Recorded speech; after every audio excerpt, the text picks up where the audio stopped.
Viendo lobo en la mesa.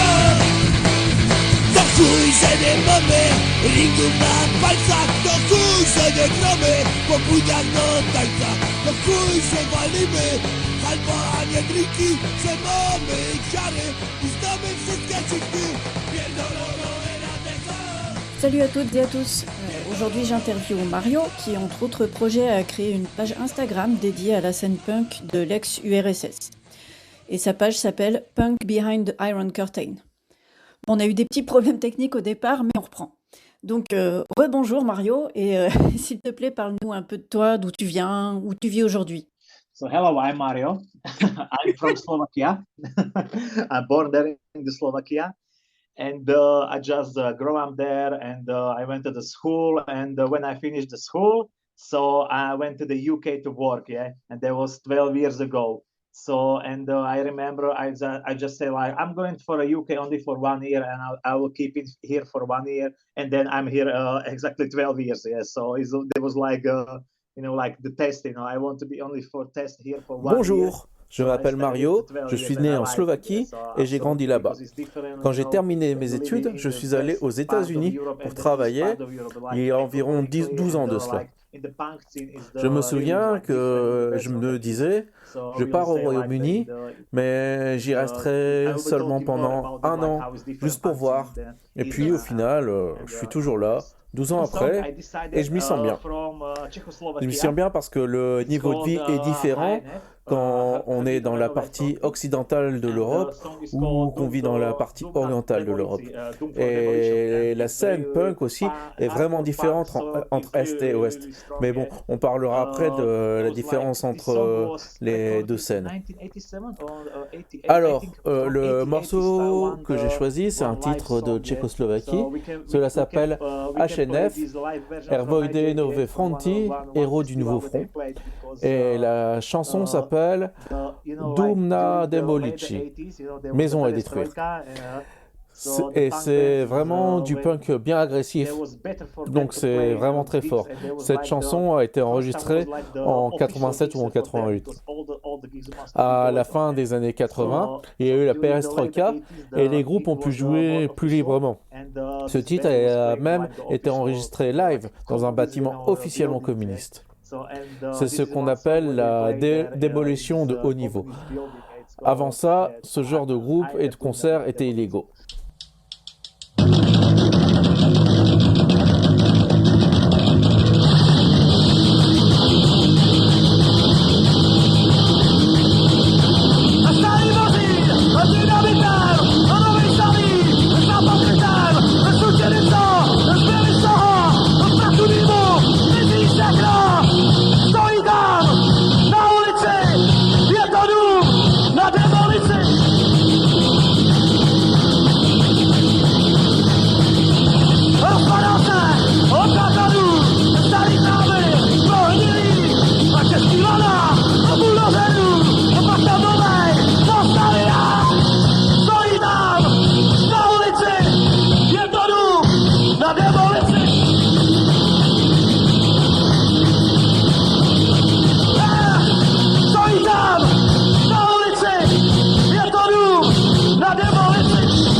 C'était donc Rdinové Nové Fronti avec Doom na Demolici. Et donc, quand et comment as-tu commencé à t'intéresser au mouvement punk? So the first time when I heard punk or I see the punk band, there was like I was sitting on the floor on the living room, and I see on the TV the band The Offspring, yeah?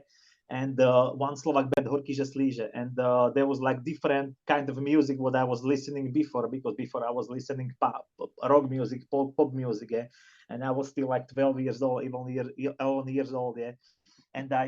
La première fois que j'ai entendu du punk ou que j'ai vu un groupe punk, j'étais assis par terre dans le salon et j'ai vu à la télé The Offspring et un groupe slovaque, Horky Slíže. C'était une musique différente de celle que j'écoutais à l'époque. Parce qu'avant, j'écoutais du rock et de la musique pop. J'avais 11-12 ans. Je vois donc The Offspring, je me suis dit, waouh, c'est trop bien.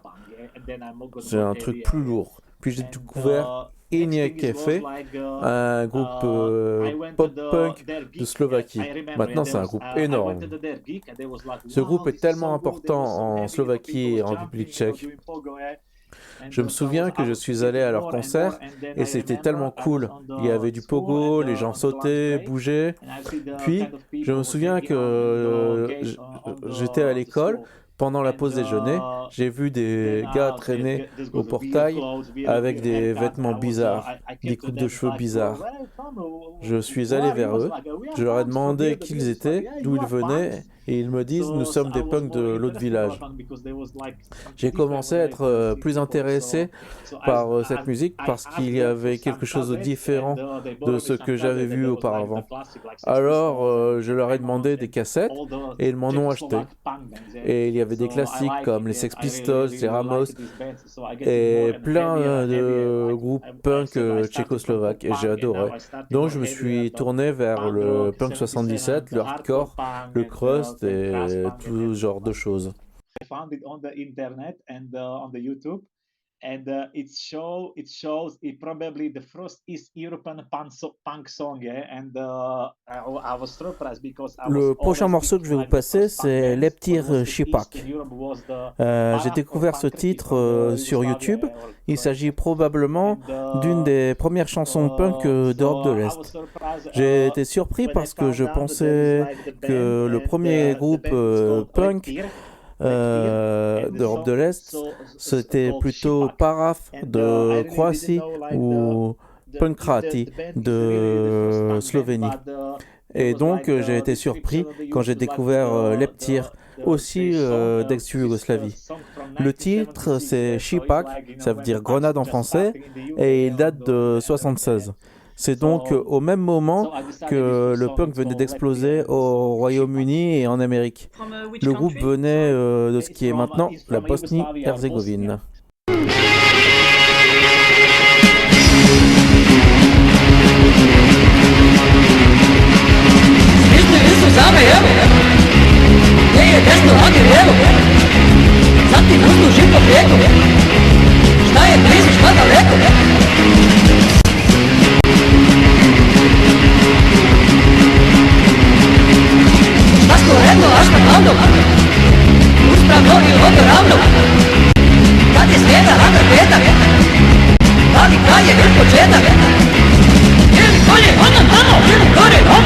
Oye, ¿dónde estamos? Rok se es contado. Oye, ¿dónde estamos? Corre,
d'écouter Leptir avec le titre Shipak.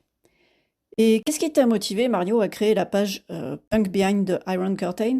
Où trouves-tu toutes ces photos, ces vidéos, les informations sur les groupes? Parce que c'est vraiment intéressant. So it just started 3 years ago. It's exactly 3 years ago now, I think. And it started pandemic. Ça a commencé il y a 3 ans, au moment de la pandémie de Covid. Je me suis retrouvé sans rien à faire, alors plutôt que d'aller à la salle de sport, de me balader dans le parc ou quelque chose comme ça, ou de picoler, j'ai décidé de commencer à lire des livres. J'avais différents bouquins sur les vieux groupes punk et hardcore. J'ai trouvé un livre sur la chute du mur de Berlin et qui parle du punk d'Allemagne de l'Est, de la Révolution. Je me rappelle plus exactement du titre. Chute du mur de Berlin, Révolution et DDR Punk ou quelque chose comme ça. J'ai oublié maintenant. Et j'ai été absolument surpris de ce qui se passait en Allemagne de l'Est parce que je savais comment s'était déroulée la répression en Tchécoslovaquie, mais je ne savais pas qu'en RDA, la situation était aussi mauvaise pour les punks, avec la police secrète d'État et tout ça. Les punks d'Allemagne de l'Est allaient en prison juste parce qu'ils étaient punks. J'ai été absolument surpris parce que je pensais qu'en Allemagne de l'Est, vu qu'il y avait leurs frontières avec l'Ouest, que tout y était parfait, avec des liens et des échanges entre punk des deux côtés du mur. Mais non, il y avait le rideau de fer impénétrable entre les deux pays.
okay, so next the band is from East Germany, and this is like a very very weird stuff because really that's another band that I don't know so much about, but I just found out it's called Konstruktives Liebeskommando.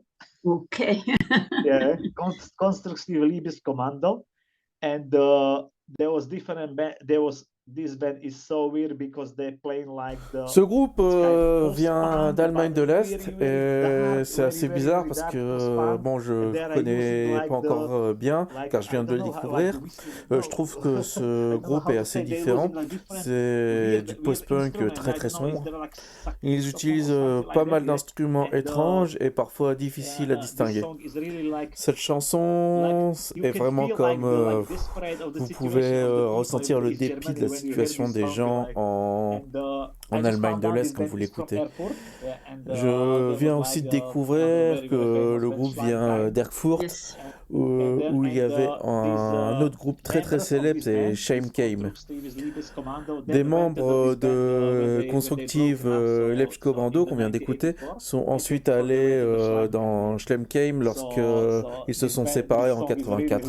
Le titre c'est War I oder Lüge. Je ne sais pas encore ce que ça veut dire, je vous avouerai. Vérité ou mensonge. Oui, la répression a été franchement hardcore en Allemagne de l'Est. Yes, that was the hardest. Yeah, I was thinking because, for example, in Poland, Yugoslavia wasn't behind the hard curtain, yeah, but they got good punk scene, yeah, but that was good, yeah, because there was coming some international bands, but Czechoslovakia was very, very bad. Oui, c'était la pire. En Pologne et en Yougoslavie, il y avait une bonne scène punk, des groupes internationaux, ils parvenaient ou ils jouaient même. Les Tchécoslovaques ont été très, très durement touchés par la répression, mais la RDA, c'était absolument le pire. Et j'ai été vraiment surpris par ce qui se passait là-bas. Et donc, je me suis dit qu'il existait différentes pages Facebook à propos de chaque pays. Il y a le punk est-allemand, il y a la scène polonaise, la scène tchécoslovaque et la scène hongroise, mais juste pays par pays. Alors je me suis dit que j'allais tout connecter. Il y avait déjà beaucoup de pages sur ces pays sur Facebook, mais rien sur Instagram, rien du tout sur la scène punk d'Europe de l'Est. J'ai donc simplement tout connecté et je l'ai mis sur Instagram.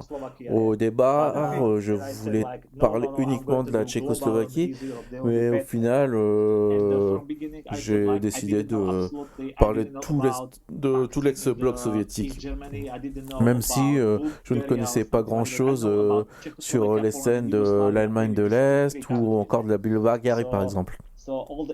J'avais plutôt des connaissances sur la Tchécoslovaquie, la Pologne, la Yougoslavie. Donc j'ai dû repartir à zéro pour trouver des groupes, des infos sur certains pays. Par exemple, dans les années 80, il y avait quelque chose comme 150 groupes punk en Hongrie et j'en connaissais peut-être 5. J'ai donc dû chercher sur Internet, consulter des blogs sur des groupes de l'époque et je prenais des notes à ce sujet. Donc beaucoup de recherches et beaucoup de travail et d'archivage. Je sais ce que tu veux dire car j'ai très souvent les mêmes problèmes pour notre émission également, surtout avec la barrière de la langue qui rend les choses encore plus compliquées. Yeah, that thing is because there was information about some bands from Bulgaria or Estonia, but there was not about their language. Yeah? So, Yes. Oui, c'est parce que même quand il y avait des informations sur certains groupes de Bulgarie ou d'Estonie, je devais tout traduire. Heureusement qu'il y a Google Translate. Cela m'a beaucoup aidé parce qu'au final, je me retrouve à faire une page sur, je ne sais pas, une scène qui regroupe 15 langues différentes. Le groupe suivant est le légendaire CPG de Hongrie. C'est le premier titre de leur démo ça s'appelle Ojul Aju Jégerek. C'est une très bonne chanson, une chanson très rapide. Ils ont d'ailleurs recommencé à faire des concerts et beaucoup de gens s'attendaient à ça. Donc je recommande vraiment ce groupe.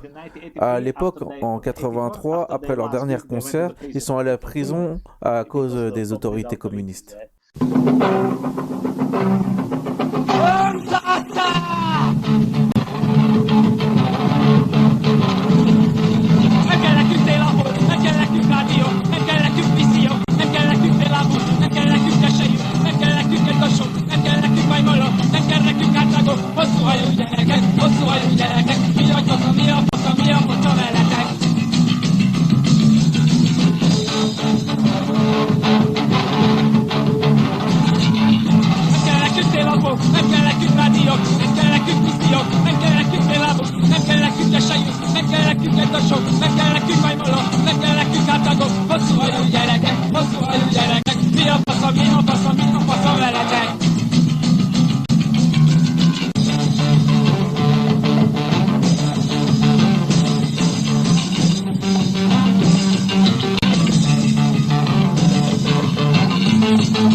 Voilà, c'était CPG Hoshu Hayu Giere Kek. Je suis pas très forte en hongrois. Et donc, tu disais que, bien sûr, l'atmosphère de la scène punk en Grande-Bretagne est très différente. Et selon toi, qu'est-ce qui est différent entre les scènes des pays occidentaux et celles des pays de l'Est? So it's like, it's like the first thing is the economic situation, because, like in the, like Eastern Europe, like what happened during 1899, there was like shock, I don't know, it's called shock therapy or something like that, because when there was transformation from communism to capitalism, so almost on the all countries, like the wages keeping the same, but the La première chose est la so much, situation so, économique, and there car was en like Europe de people l'Est, who ce qui thought s'est the passé en biggest, 89 a été un like, choc. things was like Je sais the pas, comme une people thérapie who de do choc like ou quelque chose savings, comme ça, and after parce qu'il y a eu une revolution, transformation du 1989, communisme au capitalisme. Ainsi, dans presque tous les pays, le salaire est resté le même, mais les prix ont tellement augmenté. Et après cette révolution en 89, après s'être converti au capitalisme, ceux qui avaient des économies, de l'argent de côté, ont vraiment été dans la merde. Ils ont tout perdu. Donc tout a recommencé depuis le début, dans les années 90. Je pense que les gens d'Europe de l'Est, dans les années 90, étaient plus pauvres que pendant le communisme à cause de cette transition. Mais à partir des années 2000, les choses ont commencé à s'améliorer de plus en plus, et les pays occidentaux, en quoi est-ce différent? Vous avez plus d'argent que l'Europe de l'Est. Vous pouvez donc faire ce que vous voulez. Par exemple, vous pourriez vous dire, d'accord, je vais pas travailler, je vais monter un groupe punk. Le gouvernement va me donner de l'argent.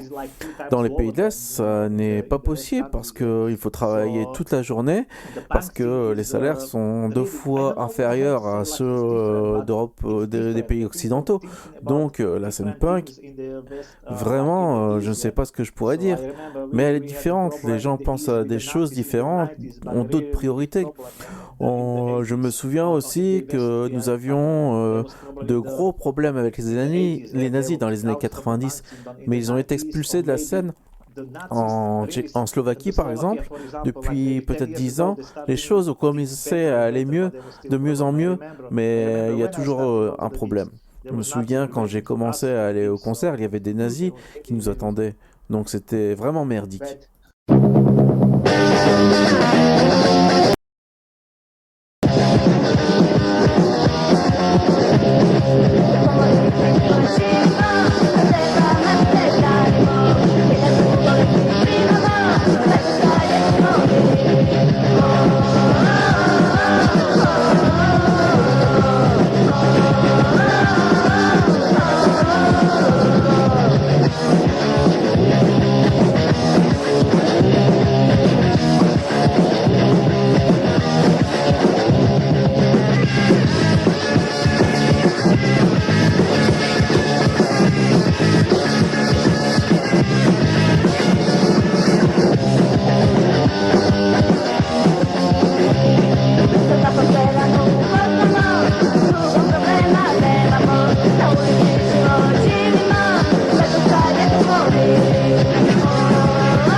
is my very favorite song. Is a band called Chaos. It's from Yugoslavia or Croatia, and the song Betonska Djeca.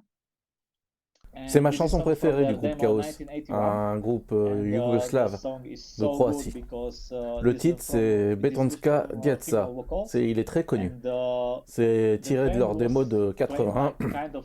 Et si cette chanson est si bonne, c'est, je pense, parce qu'elle est avec un chant féminin. Le groupe jouait avec du synthé, mais pour moi, c'est du pur punk rock, et surtout ce titre. Chaos de Croatie, donc, avec Betonska Djeca, les enfants du béton. Pour revenir sur le sujet un peu, qu'en est-il de l'ambiance des concerts, de la mentalité politique, etc. Qu'est-ce que tu vois de différent et est-ce que tu retournes souvent en Slovaquie ou pas tellement?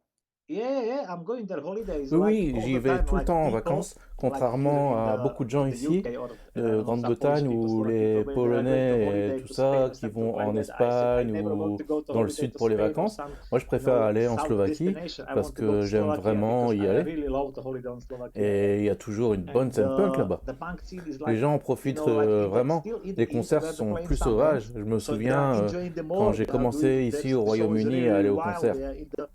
Je regardais les gens et ils étaient juste debout en bougeant la tête.